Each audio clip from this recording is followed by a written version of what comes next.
While Ukraine gets more ground in the Kursk Oblast every day. For the last 24 hours, Ukraine propelled, taking some of the valley under control, and it's now very close to Nechayev. So potentially Ukraine may get to the road which connects all of those small settlements, which now form the Russian defense line. We know that Russians sent their reinforcements to counteract all of those Ukrainian strikes in Kursk Oblast, and yes, they were able to slow down the Ukrainian offensive, but not yet were able to stop it. Russia uses lots of their artillery systems hitting the Ukrainian positions, but at the same time they have losses, but also Ukraine has the losses too because of the Russian Lancer drones mainly. By the way, guys, it's the latest map that we have from the Kursk Oblast, and here Ukraine got the success. The military map you just saw showed this direction. So the actual picture for today is like that, judging on the previous military map. I trust that one for sure, because the Micro Center 3 military analytic collects the data from all of the internet, and he updates the most recent events. Here we have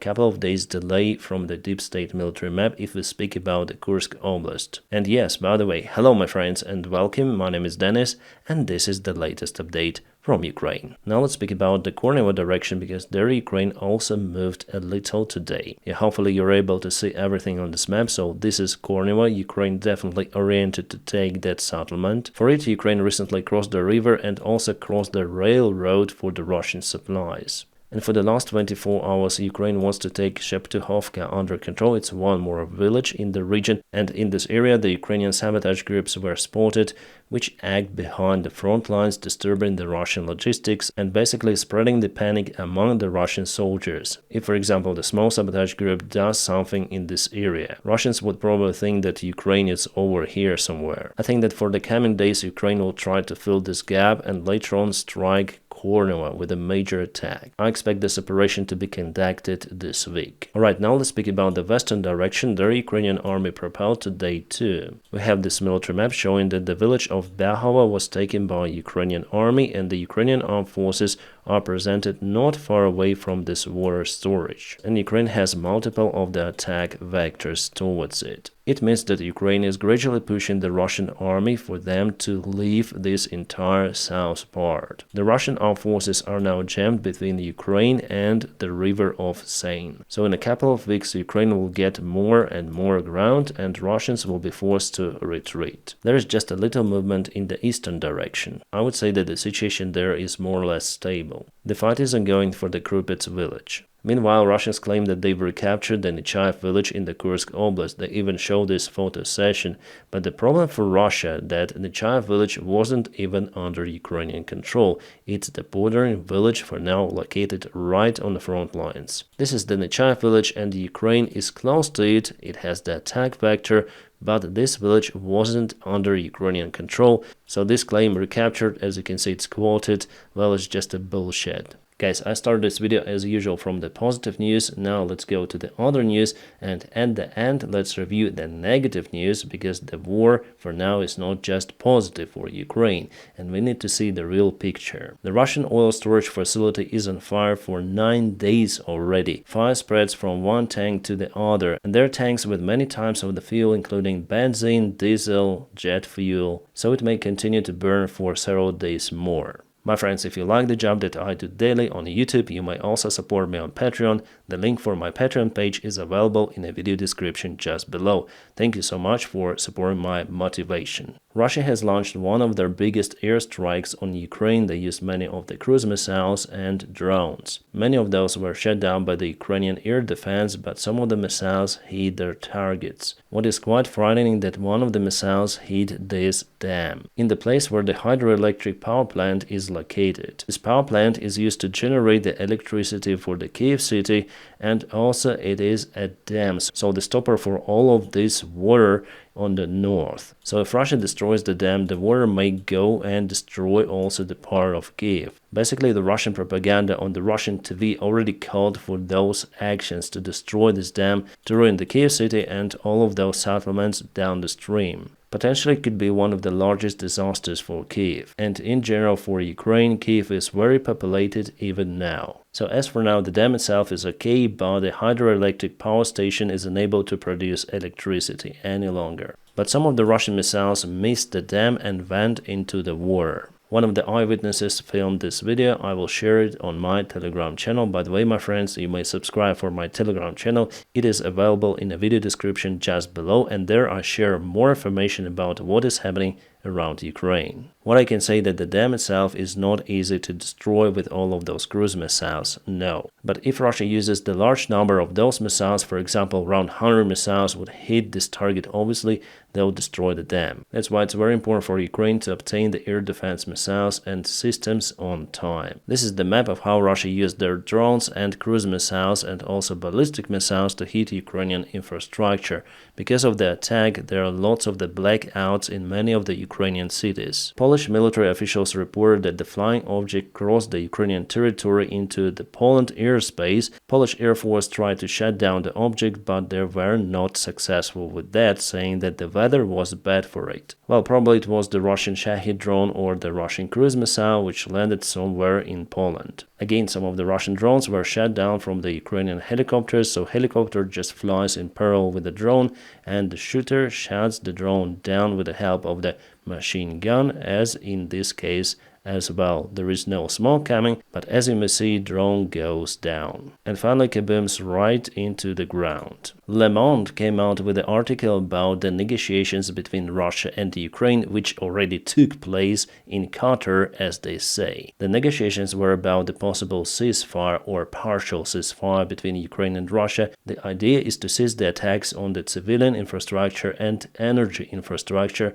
from both of the sides. But the source says that this negotiation was interrupted by the offensive in Kursk. After it, Russia just cancelled the deal. Well, before we already heard about those possible negotiations, but Le Monde says that they've already took place after the peace summit in Switzerland. So Qatar was a mediator here, but finally Russia refused to negotiate. The other sources say that the idea for Putin is to cause the total blackout in Ukraine, and definitely it's his goal. I agree. Today's spokesman of Kremlin, Peskov, said that Putin doesn't want to negotiate with Ukraine, or he said Russia doesn't want to negotiate. And judging on today's attack, definitely Russia might cause the partial blackout of Ukraine. The only thing which might save Ukrainian energy sector are nuclear power stations. For the obvious reasons, Russia would hesitate to attack those. Some say that Putin's strike was the response on Ukraine's operation in the Kursk region. But guys, come on, it's not the first time that Russia bombs Ukrainian infrastructure. What was the response of Putin before? Against what action of Ukraine?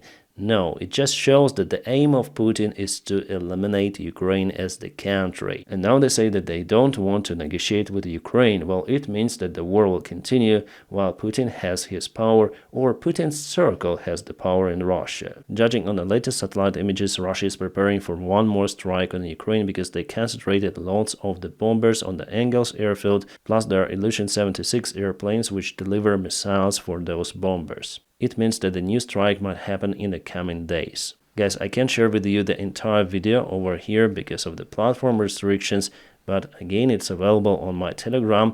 So here is the Russian polygon, their shooting range or the training facility. Somewhere in the eastern side of Ukraine, the occupied territory. Here you can see the Russian track and the group of the Russian soldiers, two of the groups. So I'll try to explain you what happened out there. Kaboom! Yep, that Russian base was harmed by Ukraine, and only with the help of the surveillance drone, this achievement was possible. It isn't the first time for Russians to suffer under those HIMARS strikes.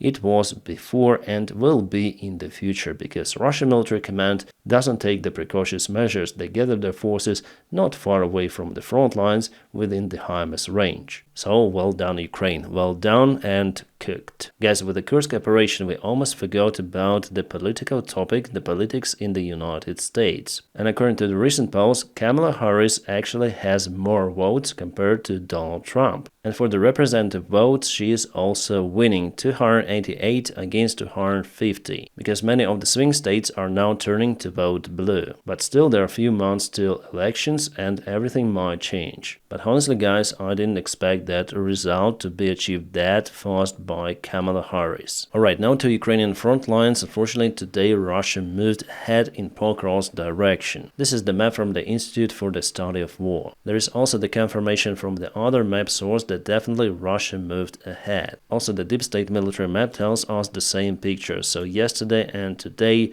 Russia moved quite a lot, and there are the risks for all of the nearby villages, including this kind of the big settlement, Vuhledar, which is now almost fully occupied by Russians. So apparently this defense line, which I told you about before, doesn't work as I thought before, because I obtained the information that Ukraine got a robust defense line across all of those villages, but Russians, it seems like, already penetrated it. And basically there is flat ground and free way for them to advance to Pokrovsk and Mirnograd. And let's measure the distance from the outskirts of Pokrovsk towards the new front line somewhere over here. It's less than 9 kilometers. And Zelensky just today said that Ukraine will send reinforcements to reinforce Pokrovsk and Mirnograd, but I think it's already too late. Ukraine will lose those settlements if the current picture continues. The current picture, I mean the current Russian assault. So what our soldiers say about the situation on Telegram.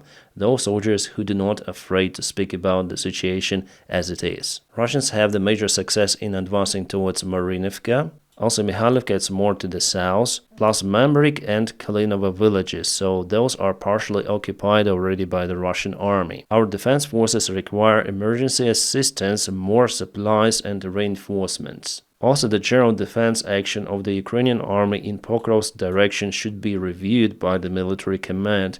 Otherwise, Russia will go further. So we understand that it's a very difficult situation for Ukrainian armed forces in Pokrovsk. And there is the great probability for Ukraine to lose to all those settlements. And now the question is whether Ukraine should have reinforced its group to protect Pokrovsk and not start the operation in Kursk. Well, for me, at this stage, it's hard to answer that question. It depends on the logic of the Ukrainian General Command. I'm sure that they counted on something. They have the plan.